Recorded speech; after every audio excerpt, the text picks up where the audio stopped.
Hello, and welcome to Overseas Leafs Report.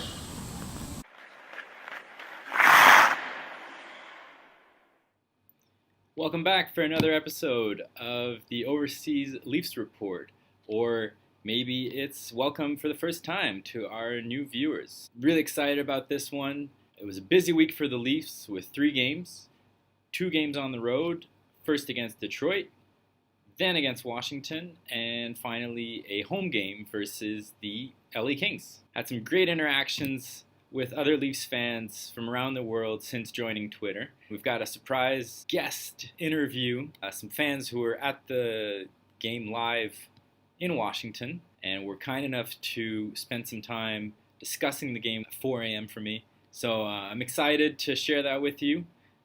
Críostóir and Branwen, you're currently in Washington. But originally from Scotland and Wales. How did you become Leafs fans in the first place? Well, I've got quite a lot of family in Toronto. I've got a lot of cousins, so we used to go over to Canada quite a bit when I was younger.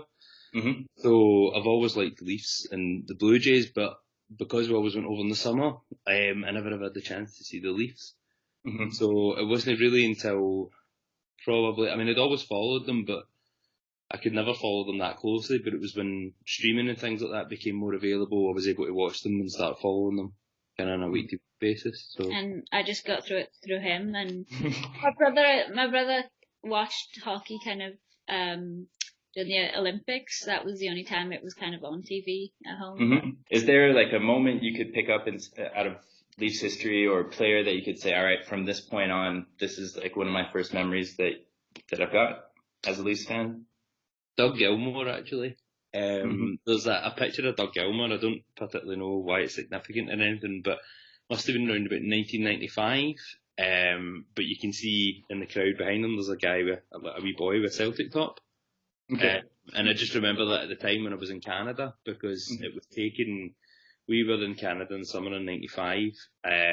It was taken then, so I remember being shown it, and that was just the player that stuck out in my head. But it was pretty insignificant other than that. But you went to the Leafs game in Washington on Saturday. Yep.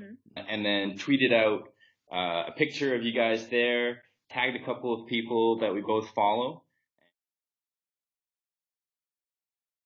I retweeted it because I thought it was cool that you guys had made it all the way to Washington to see the game. Tell me why you picked this game.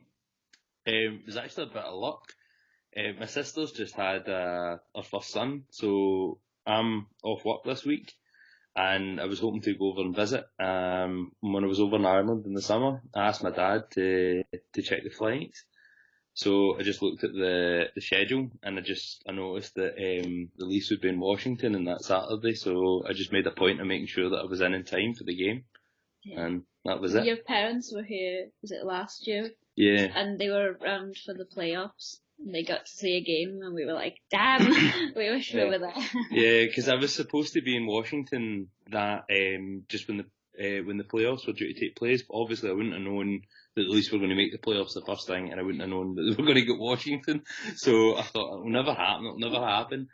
And they got Washington. I thought, they'll never get tickets. And of course, everybody get tickets apart from me. So it was good that it worked out this time. Was this your first NHL game? It was, yeah, for both of us. Mm-hmm. Awesome. So I'm sure it's like quite an unforgettable experience to go to a live game for the first time.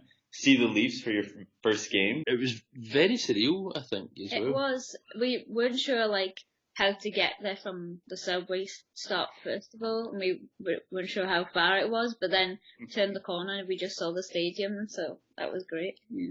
And it was funny because you don't know how the Caps fans are going to react as well. When we got on the subway, there was like ourselves and just a sea of red. So we kind of walked out and were like, is anybody going to say anything to us? But as soon as we went down the escalator, we seen another family with Leafs jerseys, so it was good that there was dots of blue everywhere and people were coming up and going, you guys support the best team. So it was quite reassuring. Awesome.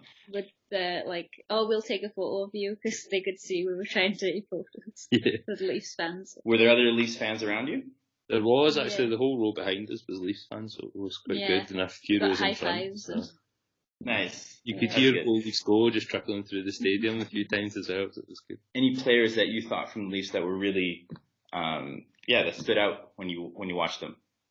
I think the whole Tavares line as well, I think that was just fantastic. The skating ability as well, and the thing I noticed particularly about Tavares is, like Babcock was saying last week, he sticks like a crowbar on the ice and it's so hard to move. It was good seeing that live, but what stuck out for me was, so obviously the first NHL game I've seen live and you can see the whole expanse, but it's just seeing his intelligence and his movement when he's on the ice. It's something that you don't pick up in the same way when you watch it on TV.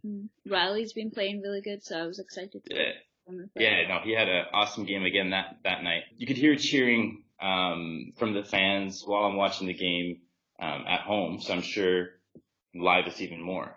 Yeah, I think high expectations as well. They seem to have shaken off the perennial nearly men kind of thing.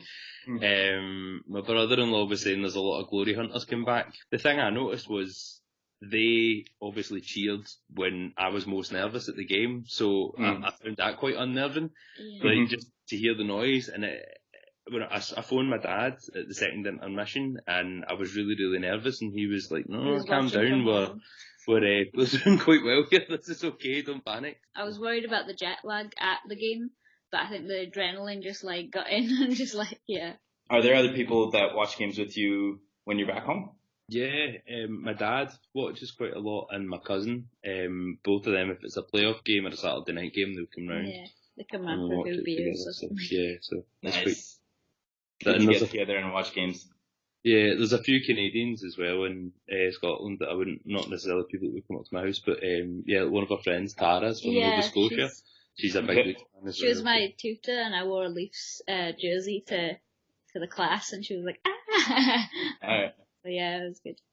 It's kind of a balancing act of trying to bring in a new fan, but also, like, hold on right now. Like, I can't explain all of this right now while the game's on. So it's fun moments bringing in new fans. So I was going absolute pains to explain to her the importance of the draft, right? So I was explaining different divisions. I was saying, right, this is this, right, we're picking here. And I'm saying, right, so what have you learned about the NHL draft? And she just kind of looked at me and went, I've learned that the NHL draft is important to you. Yes. Yes. What do you think are your impressions for the current season? And looking forward, what do you think we can expect? A cup. Yeah. Yeah.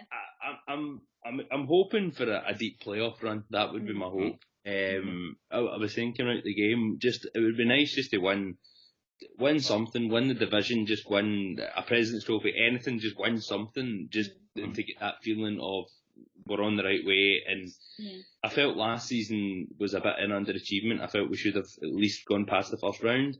And I really just want something that shows like this is real, this is happening, it's not another false dawn, and it's coming. So I hope the new players have kind of bonded together from last season and have worked together and can work better this time.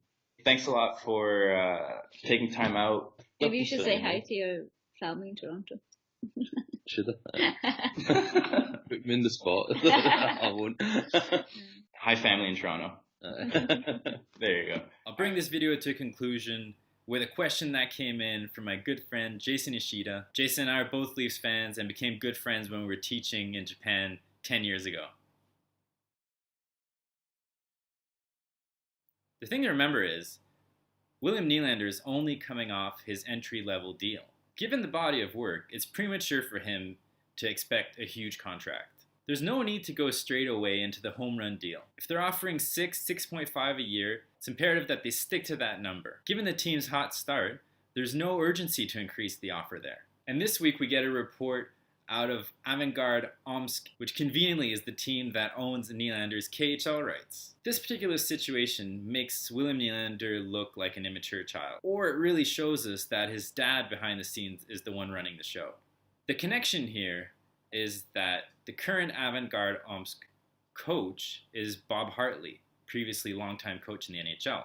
He coached Michael Nylander. Michael Nylander is, of course, William Nylander's dad, and a former NHLer in his own right. So through some backdoor actions and channeling, there's conveniently a North American news outlet who's contacting Bob Hartley in order to get his comments on William Nylander. And predictably, he's got all these beautiful things to say about William Nylander and how great of a fit he'd be on the team. That doesn't surprise me. However, what I did check is where Omsk is in Russia. Turns out it's in Siberia, near the border with northern Kazakhstan. I've never been, and I obviously know very little about the city, but I feel pretty confident in saying that it's nothing like the lifestyle that William Nylander is accustomed to, whether it's in Toronto or Stockholm, Sweden. My personal emotions speaking, but I say make him sit and sweat it out. Leafs management can save the offer they've made and shouldn't add a single dollar. If he chooses to stay home while the best party on earth is happening, that's up to him. I'm personally not worried about an offer sheet, because if the offer sheet is so high that the Leafs choose not to match it, the return and draft picks will be high as well. And once we get closer to December 1st, if there's still no budging from either side, then you look at trading him. At that point, the Leafs lineup will become a lot clearer, and maybe some other teams will decide that they need to upgrade. Until a contract's signed, and I'm going to stick to it this time, I'm no longer going to be talking about William Nylander. It's like a self-imposed gag order. If you like what you're seeing, hit like, share the video, subscribe, and stay tuned for any updates during the week on Twitter. I'm looking forward to interacting with you and can't wait to hear what you have to say. Keep the questions and comments coming. Go Leafs, go!